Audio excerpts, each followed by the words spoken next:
You're asked to use the graph to make a linear system of equations and describe the meaning in terms of the models to then state what the solution represents. So in this case here, we're talking about water in gallons and time in minutes. So something is being filled with water based off of what we're given on this graph.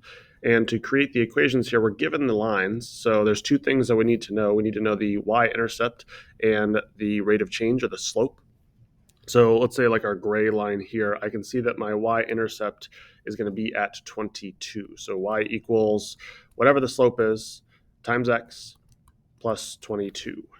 Our second equation here, it looks like our y-intercept is at 4. So that's going to be y equals something times x plus 4. Simple enough for the y-intercept. A little bit tougher to go ahead and find the rate of change on these ones here. So what I'm going to do is we see that there is a common point here at 664. So remember, to find our slope, we can take, if we have 2 points, subtracting the y values and subtracting the x values to find what our rate of change is.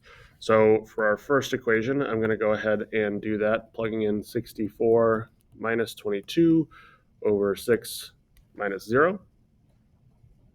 That ends up giving us 42 over 6, which just simplifies to 7. So for this one, our rate of change, or our slope, is 7. For the second equation, same idea. We have 64 as one of our points. I'm going to subtract the y value of 4 and 6 minus 0. That gives us 60 over 6, which simplifies to 10. So that is our rate of change, which helps us find our equation for each of these lines, and therefore our system of equations right here.